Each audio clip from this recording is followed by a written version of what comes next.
Mais vous savez, la notion de tête bien faite s'oppose à la notion de tête bien pleine. Selon la formule, mieux vaut une tête bien faite qu'une tête bien pleine.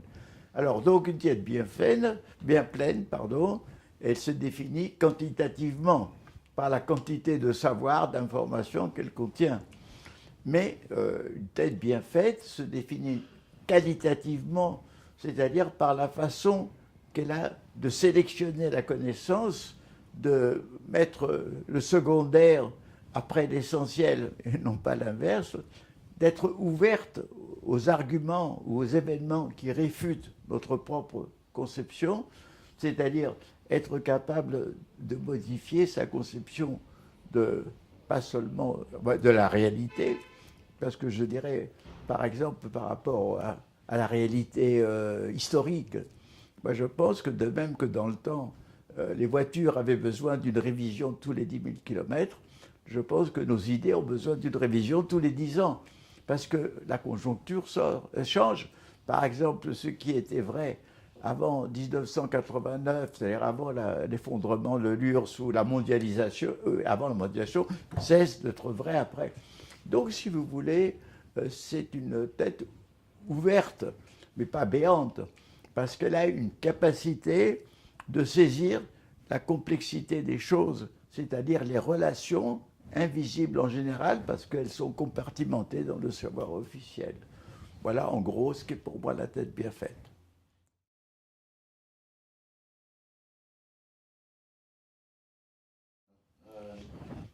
Parce que quand on est du reste rempli d'informations de façon incohérente, on ne comprend absolument rien au monde, à la réalité.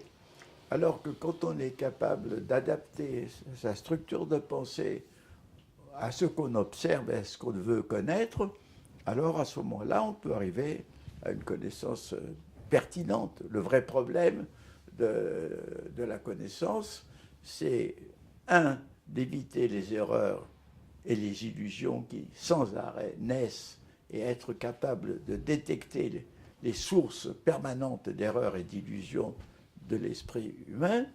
Deux, de ne pas être réducteur, c'est-à-dire de voir qu'un seul aspect des choses et pas les autres aspects qui parfois sont contradictoires, de ne pas être manichéen, de ne pas voir un univers où il n'y a que le bien pur opposé au mal pur, c'est-à-dire toute une série de choses qui nous mettent en garde contre les idées fixes, les idées closes, éventuellement les dogmatismes, les fanatismes, et la tête bien faite est une tête, je dirais, en activité psychique permanente, alors que la tête bien pleine, c'est un endroit où il y a rempli de choses, on sort telle ou telle connaissance, mais en vérité, on est aveugle.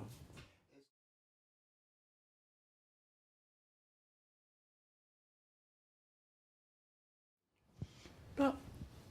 C'est-à-dire que déjà, à l'époque de Montaigne, il y avait l'érudition, c'est-à-dire l'accumulation des savoirs, et donc il a déjà détecté un problème qui se pose, qui se posait déjà, mais qui se pose avec beaucoup plus de gravité aujourd'hui, puisque à l'époque de Montaigne, il n'y avait pas ces informations par myriades qui nous arrivent sans arrêt à la radio le matin ou la journée, à travers la télévision, les médias, à travers l'Internet.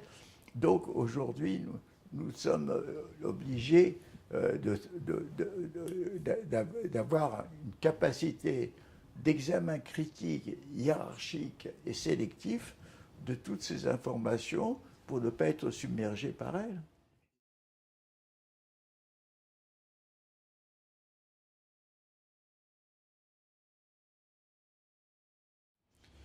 Je crois que la mission de l'éducation est effectivement d'encourager tous les efforts à la fois des enseignants et des enseignés vers justement ce genre de thème. Il ne suffit pas de dire ah, il faut développer l'esprit critique.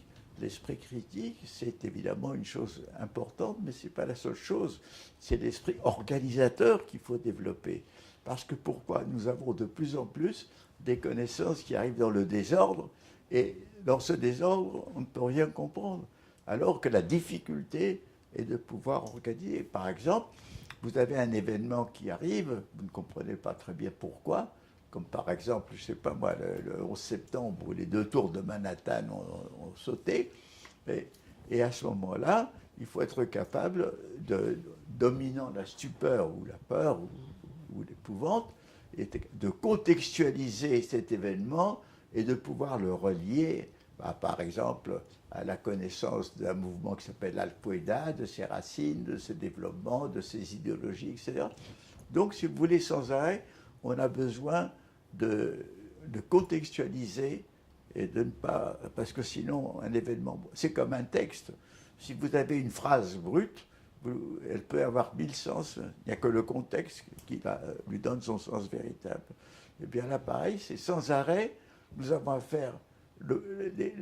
la réalité du monde nous arrive comme ça, par flux, par myriades, comme de la pluie. Et nous, il faut réagir à ça et à savoir trouver le sens.